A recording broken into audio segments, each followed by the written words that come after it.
चलिए गुणनखंडन प्रमेय हम लोग स्टार्ट करने वाले हैं। टॉपिक नंबर 3, बहुपद के गुणनखंड।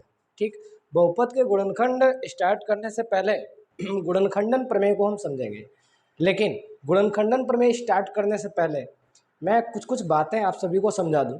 ठीक है, देखिए ये कक्षा 9 की गणित है। ठीक है, हायर लेवल की गणित है। ये कोई आप कक्षा 6, 7, 8 की गणित नहीं लगा रहे हो। इसमें इसके प्रत्येक टॉपिक में, प्रत्येक अध्याय में, प्रत्येक प्रश्नावली में आपको कुछ ना कुछ नया देखने को मिलेगा। यदि आपको इसे समझना है ना, ये सारी चीज़ें ना तुरंत से समझ में नहीं आने वाली। जैसा कि कुछ लोग आशा रखकर यहाँ पे आ रहे हैं, वीडियो देख रहे हैं या कक्षा 9 की गणित को पढ़ रहे हैं। मैं सभी के लिए बता रहा हूँ, आप कहीं भी पढ़ रहे हो, ऑनलाइन पढ़ रहे हो, ऑफलाइन पढ़ रहे हो, कहीं भी पढ़ रहे हो, तो मैं आपको बता दूं कि ये कक्षा 9 की गणित है। ये आपको ना तुरंत से समझ में आने वाली है नहीं। तुमको पैशन रखना पड़ेगा, हिम्मत रखनी पड़ेगी।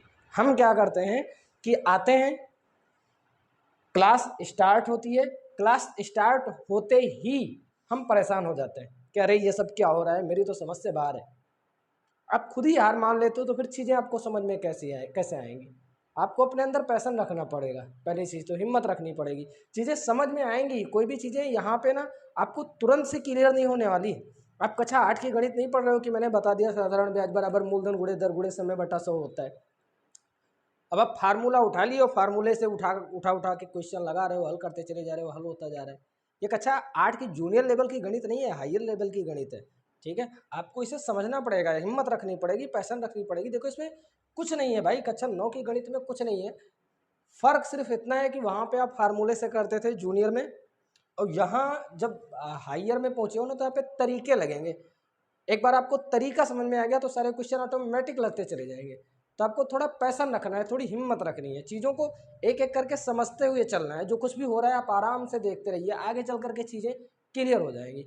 ठीक है, तो हिम्मत रखिए थोड़ा। ठीक है, हिम्मत जरूरी है। हिम्मत नहीं रखोगे तो फिर हायर लेवल की मैथ आपके बस की फिर बात नहीं है, फिर नहीं पढ़ पाओगे, है ना। तो चलो एक बार हम लोग गुणनखंडन प्रमेय स्टार्ट करते हैं। लेकिन मैं गुणनखंडन प्रमेय स्टार्ट करूं उसके पहले ना, अभी पिछली प्रश्नावली में हमने कुछ कुछ पढ़ा है, ठीक, उसको एक बार दोबारा से मैं समझाने का प्रयास कर रहा हूँ। गुणनखंडन प्रमेय को दूसरे तरीके से समझाने का प्रयास कर रहा हूँ।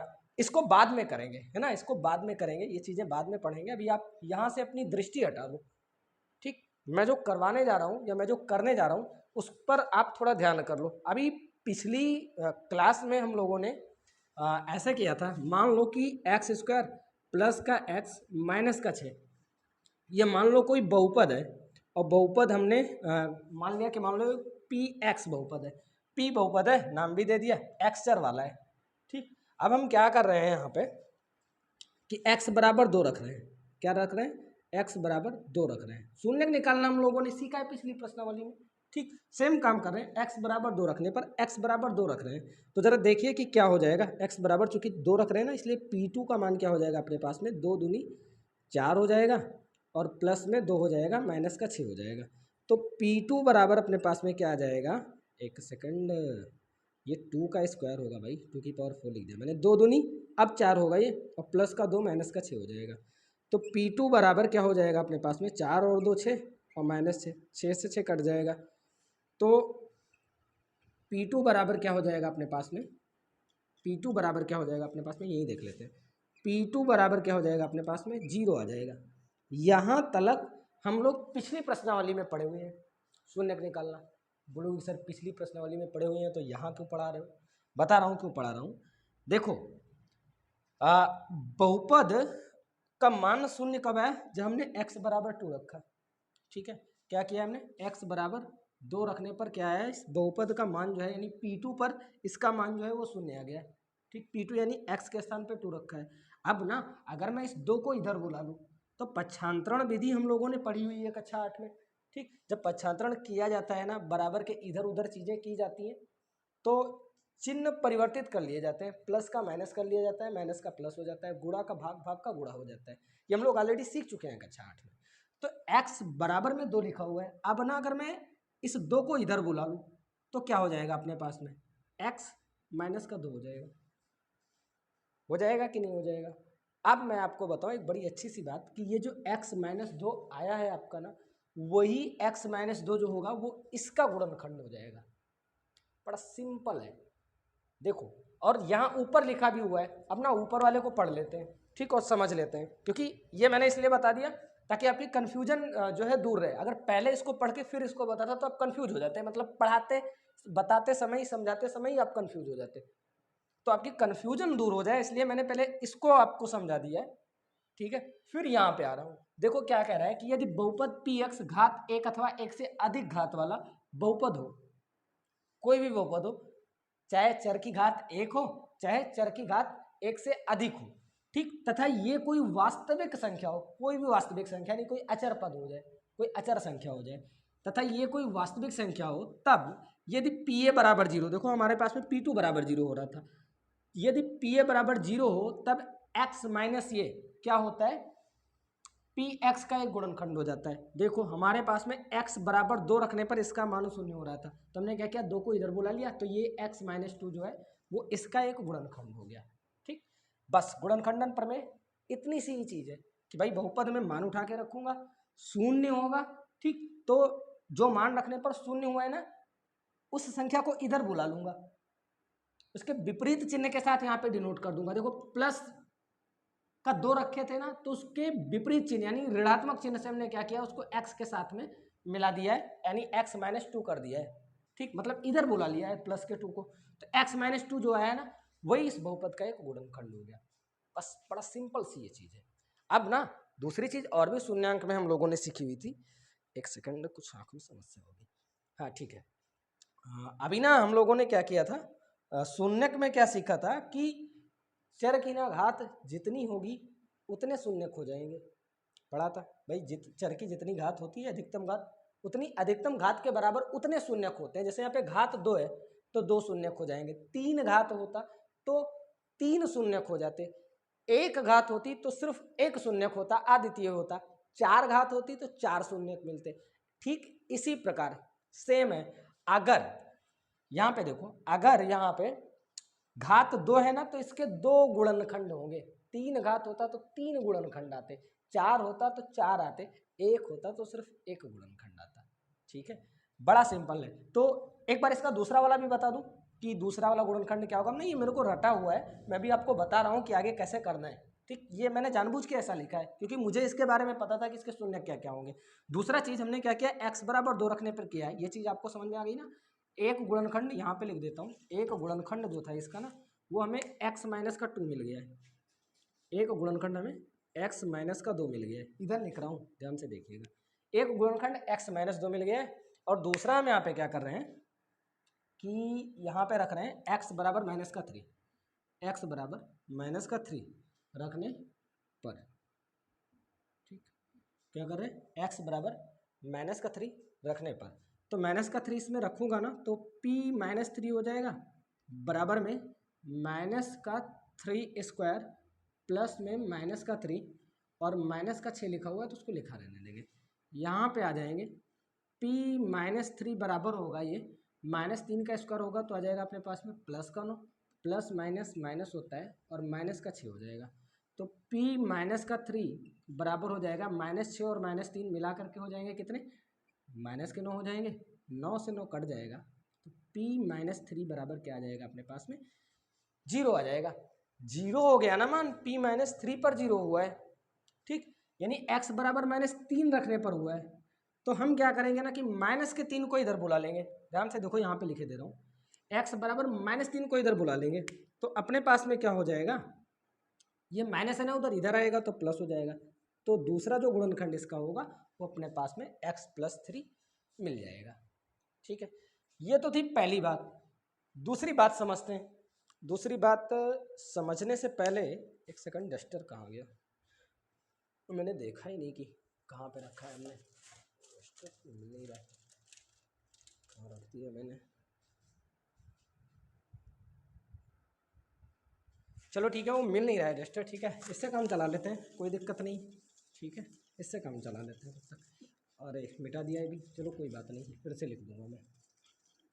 दूसरी बात समझते हैं कि दूसरी बात क्या है। अभी पहली बात आपको समझ में आ गई होगी मेरे विचार से अच्छे से, ठीक है। दूसरी बात यहाँ पे समझ लेते हैं, क्या था अपने पास में, पी एक्स बराबर था एक्स स्क्वायर प्लस में एक्स माइनस का 6, यही तो दिया हुआ था। अब ना दूसरी बात समझते हैं। अच्छा एक बात बताओ, जैसे मैं यहाँ पे ये था, ठीक, अब मैं आपसे ये कह रहा हूँ कि भाई इसका जो एक गुणनखंड है वो एक्स माइनस का 2, इसका एक गुणनखंड एक्स माइनस का 2 होगा। मैंने कह दिया ऑलरेडी कि मतलब इसका एक गुणनखंड एक्स माइनस का 2 होगा। ठीक, तो यदि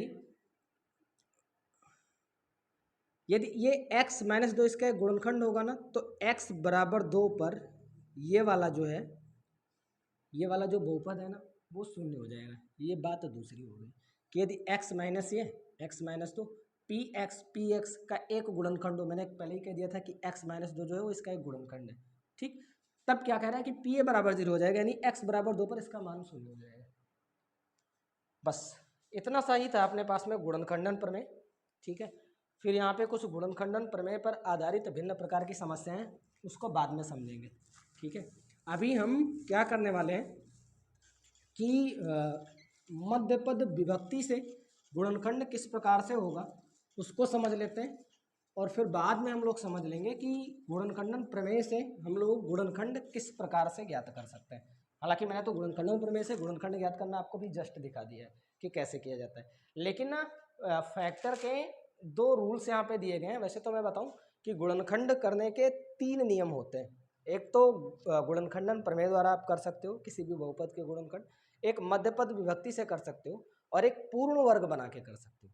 लेकिन पूर्ण वर्ग बना के हम लोगों को करना नहीं है, और हम लोग द्विघात बहुपदों के गुणनखंड के बारे में भी पढ़ रहे हैं, सिर्फ 2 घातों वाले बहुपदों के गुणनखंड के बारे में। अभी 3 घातों वाले बहुपद के गुणनखंड के बारे में हम बाद में पढ़ेंगे। ठीक, क्योंकि सारी चीज़ें अगर मैं एक साथ बता दूंगा तो ज़्यादा हो जाएगा आपको। ठीक, तो इसलिए वैसे भी आप लोगों को चीज़ें ज़्यादा ही लगती हैं। ठीक, तो क्या करता हूँ कि द्विघात बहुपदों का गुणनखंड पहले आपको समझाता हूँ मध्यपद विभक्ति करके। पहला जो है वो क्या है कि मध्यपद विभक्ति करके, मध्य पदों को तोड़कर। ठीक, ज़्यादा लिखता नहीं हूँ मैं।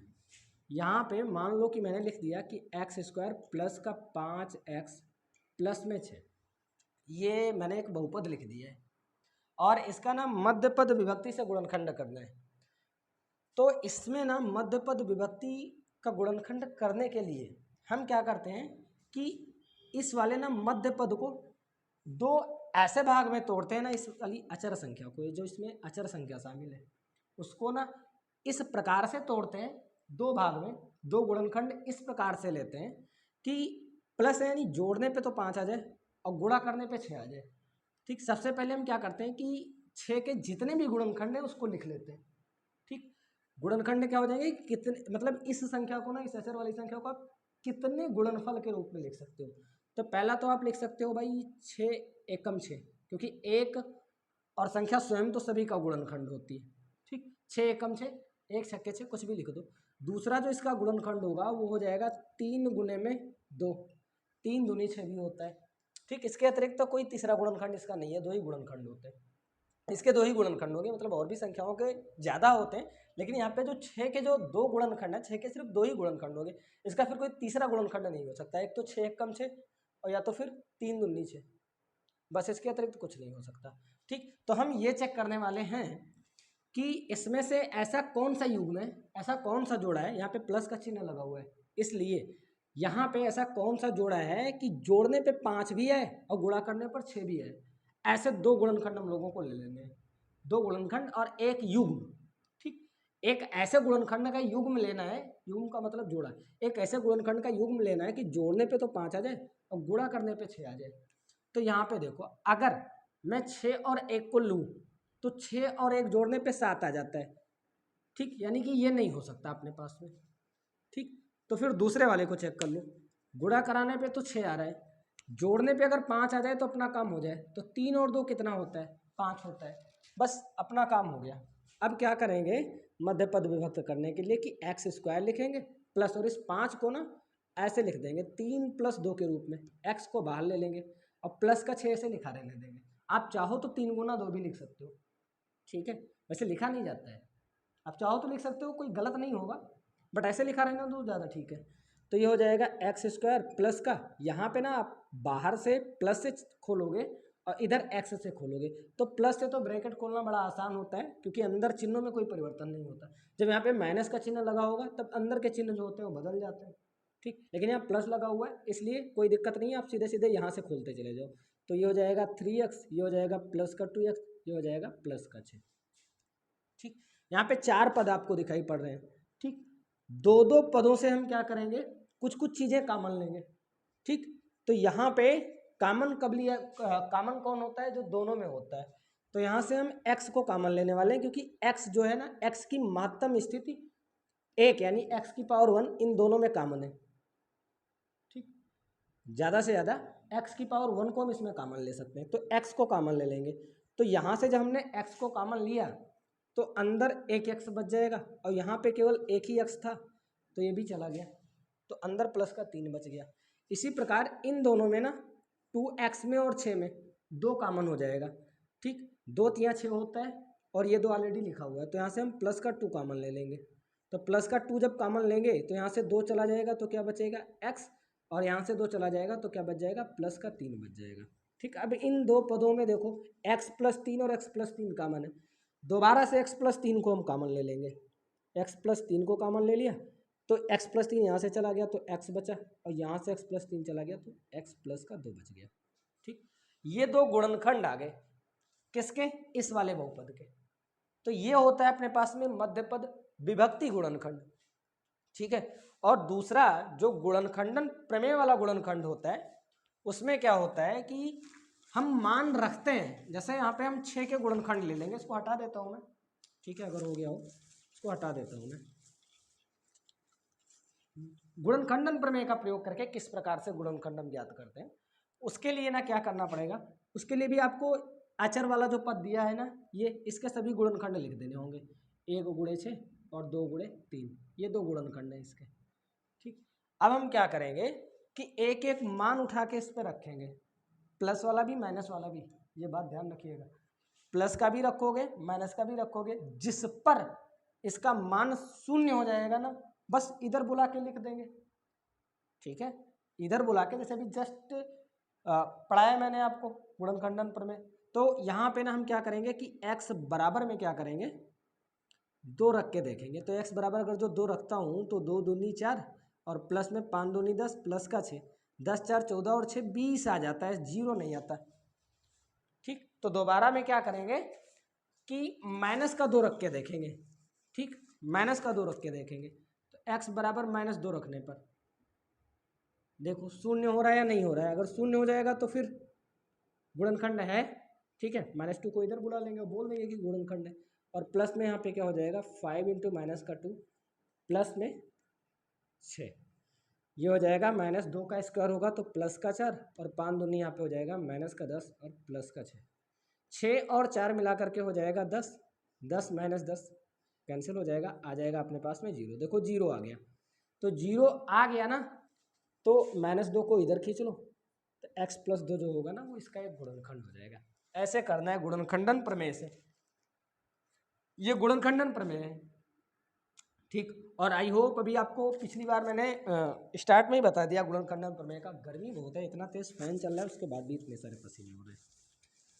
तो मेरे विचार से हो गया होगा, कुछ एक आध प्रश्न कर लें हम, 2 प्रश्न तो कम से कम कर लें, ठीक है। 1 सेकंड में टाइम देख लूँ कि कितना हो गया, क्योंकि 30 मिनट से ज़्यादा नहीं पढ़ाना मुझे, अभी 18 मिनट टोटल हुई है, तो कोई दिक्कत नहीं है, 2-3 क्वेश्चन आराम से अपने पास में हो जाएंगे।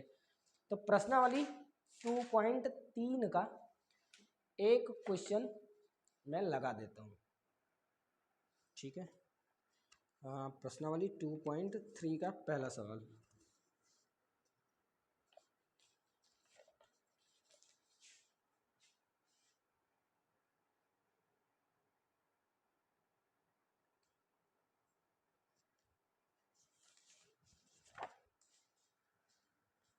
देख लो। यहाँ पे पहला क्वेश्चन दिया गया है x² प्लस में px माइनस का 30 बराबर में x - 5 और x प्लस में 6, और कह रहा है कि इफ फॉर ऑल x तब p का मान ज्ञात कीजिए। P का मान ज्ञात कीजिए।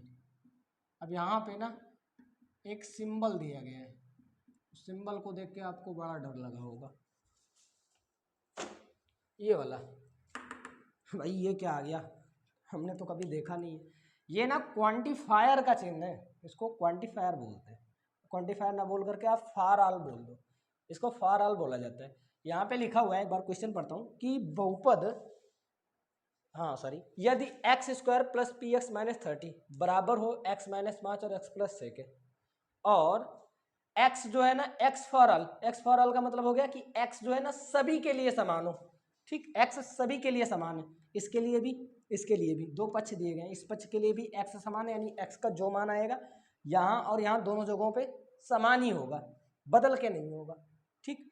तब पी का मान ज्ञात कीजिए, पी का मान ज्ञात करना है, ठीक है कोई बात नहीं। हम देख ले रहे हैं कि लिखा हुआ है एक्स स्क्वायर प्लस का पी एक्स माइनस का 30 बराबर में क्या करेंगे, इसको खोल देंगे, बस खोलना है, इजी सा क्वेश्चन है, इसमें कुछ है नहीं, इसको खोल दो ब्रैकेट को, तो ये हो जाएगा एक्स स्क्वायर प्लस का 6x माइनस का 5x और प्लस और माइनस माइनस और 5 छक्के 30 हो गया। एक्स स्क्वायर प्लस का पी एक्स माइनस का 30 बराबर में एक्स स्क्वायर प्लस का 6 नहीं होगा, 6 और 5 एक प्लस है एक माइनस है, तो प्लस माइनस माइनस होता है, 6 में से 5 चला जाएगा तो माइनस का x बचेगा और माइनस का 30 आ जाएगा, ठीक।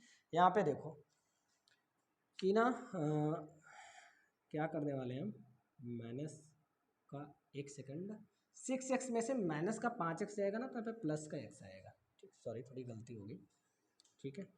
तो यहाँ पे देख लो प्लस का x आएगा, एक्स स्क्वायर से एक्स स्क्वायर कट जाएगा, सेम सेम चीज़ें कट जाती हैं, माइनस 30 इधर है माइनस 30 इधर है, ये भी कट जाएगा, तो अपने पास में आया क्या कि पी एक्स बराबर में एक्स, एक्स इधर गुणा कर रहा है उधर जाएगा तो भाग करेगा, तो पी एक्स नहीं, अब पी एक्स को गुणा कर रहा था ना, तो उधर जाएगा तो डिवाइड करेगा, तो एक्स बटे एक्स हो जाएगा, एक्स से एक्स कैंसिल हो जाएगा, तो पी बराबर अपने पास में कितना आ जाएगा, 1 आ जाएगा।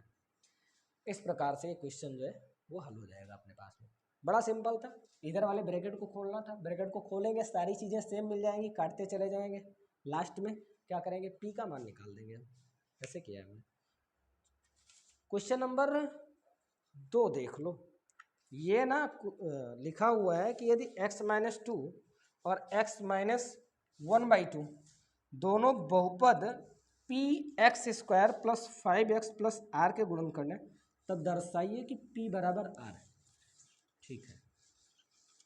क्वेश्चन नंबर 2 देख लो, वैसे मैं बताऊं कि ये क्वेश्चन नंबर 2 जो है वो बहुत हटके है, थोड़ा तरीके पर आधारित है, वैसे ऐसे क्वेश्चन कभी पूछे नहीं जाते, ठीक, लेकिन फिर भी वो दे दिया है ना, तो समझ लेना चाहिए, कुछ है तो जरूर इस क्वेश्चन में बेहतर आपको समझने लायक, ठीक। बता देता हूँ, बट ये क्वेश्चन जो है ना वो बिल्कुल पूरी तरीके से तरीके पर आधारित है, आपको सेम तरीके से लगाना है, जैसे सेम तरीके से मैं यहाँ पे करवा दूंगा, बस ये एक ही क्वेश्चन ऐसा आपको देखने को मिलेगा, ठीक है।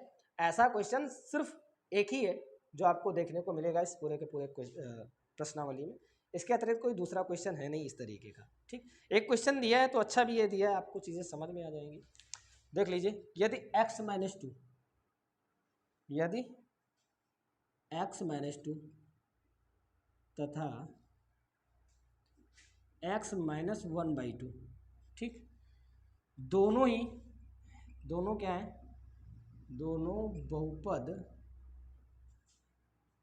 पी एक्स स्क्वायर प्लस के 5x प्लस आर के गुणनखंड है,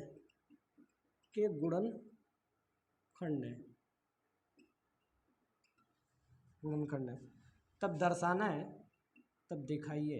क्वेश्चन थोड़ा सा लॉन्ग है बट परेशान नहीं होना है, आसान है। तब दिखाइए कि P बराबर R, ये दिखाना है हमको, P बराबर R के सिद्ध करना है, ठीक है। कोई दिक्कत नहीं है, आप शांति से क्वेश्चन को देखेंगे।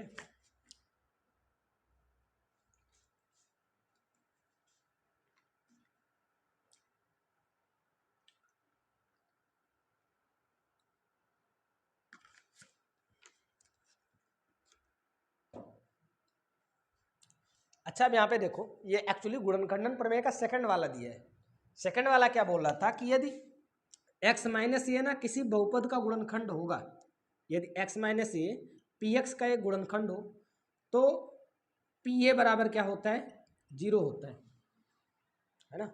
तो यहाँ पे ना x-2 और x-1/2 समझ में आएगा, ठीक है, परेशान मत होइए, ठीक है, आएगा, क्लियर होगी चीज़ें, आप परेशान मत होइए, ये इतनी चीज़ आपने देखी, ठीक। अब यहाँ पे देखो x-2 इसका एक गुणनखंड है, तो यानी x बराबर 2 पर ये शून्य होना चाहिए, x होना नहीं चाहिए, हो जाएगा, क्योंकि दिया ऑलरेडी कि ये गुणनखंड है, तो हमें पता है भाई कि x बराबर 2 पर ये 0 होगा।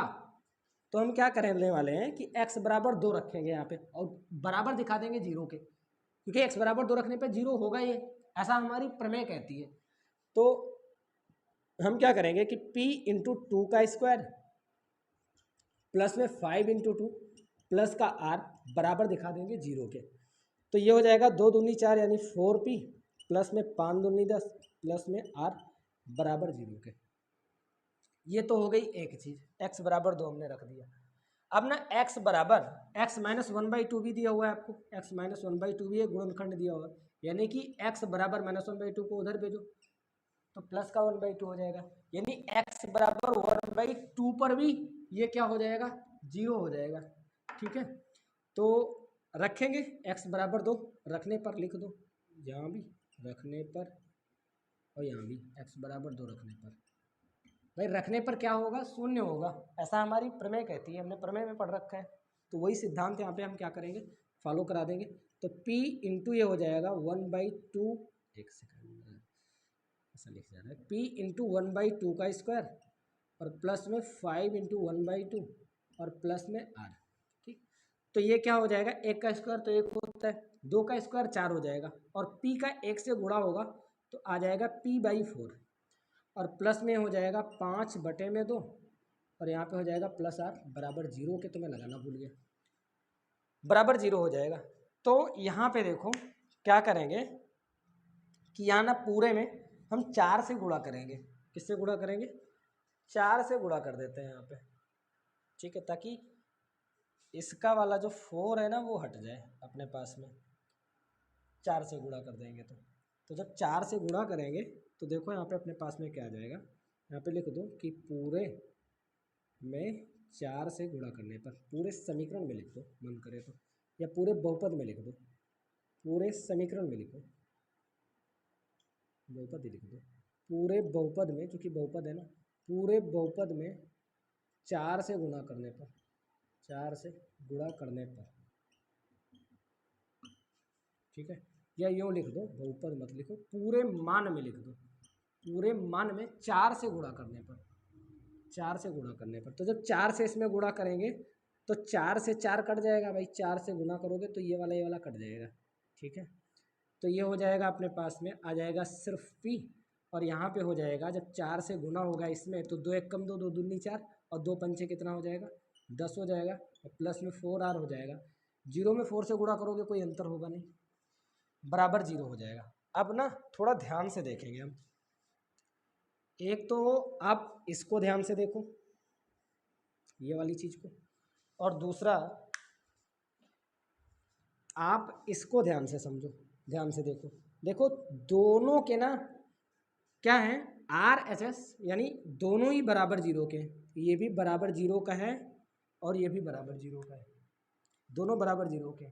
तो जब दोनों के RHS बराबर हो ना तो LHS भी बराबर हो जाते हैं, ठीक है, दोनों के RHS बराबर है तो दोनों के LHS भी बराबर हो जाते हैं, ठीक। तो हम बस वही का प्रयोग करके क्या करेंगे, लिखेंगे कि 4p प्लस में 10 प्लस में r बराबर p प्लस 10 प्लस में 4r, ठीक। ये चीज़ अगर ऐसे ना समझ में आई हो ना तो मैं आपको समझाता हूँ कि मान लो कि मान लो कि यहाँ पे सानिया ना सोनी के बराबर है, ठीक, तथा सानिया फलक के बराबर है, मतलब हाइट की बात हो रही है, सानिया की हाइट सोनी के बराबर है तथा सानिया की हाइट फलक के भी बराबर है, तो सोनी और फलक की हाइट बराबर होगी कि नहीं होगी, बताओ, होगी कि नहीं होगी। तो बस सेम वही काम किया गया यहाँ पे भाई, दोनों के देखो यहाँ पे दोनों के LHS बराबर थे ना, तो दोनों के RHS यानी सोनी बराबर फलक कह सकते हैं हम। सोनी की हाइट किसके बराबर है? फलक के बराबर है, ऐसा बोल सकते हैं। बस सिंपल है। तो यहाँ पे वही काम हमने किया हुआ है। अब क्या करेंगे, यहाँ पे देख लो, ये तो सेम है, ये तो कट जाएगा, ये और ये कट जाएगा, ठीक। इस P को इधर बुला लो, इस वाले P को, और इस वाले R को उधर भेज दो, तो ये वाला P इधर आएगा तो 4P माइनस का P हो जाएगा, और ये वाला R इधर बचेगा क्या? 4R, और ये वाला R उधर जाएगा तो माइनस का R हो जाएगा। 4P में से 1P जाएगा तो 3P बचेगा, 4R में से एक R चला जाएगा तो 3R बचेगा। ये दोनों समान है, कट जाएंगे तो P बराबर R आ जाएगा अपने पास में। क्या हुआ? सिद्ध हो गया। ये हमने क्या किया, इसको प्रूव कर लिया है, क्लियर हो गया क्वेश्चन। तो बस अब बस करते हैं क्योंकि 30 मिनट्स की वीडियो क्लियर हो गई। बाकी फिर मिलेंगे, कल क्वेश्चन करेंगे। आशा करता हूँ आपको समझ में आया होगा, और नहीं समझ में आया होगा तो कमेंट सेक्शन है, उसमें कमेंट कीजिएगा। आपका अगले स्टेप वीडियो में ये चीज़ क्लियर हो जाएगी, ठीक है। Okay, thank you.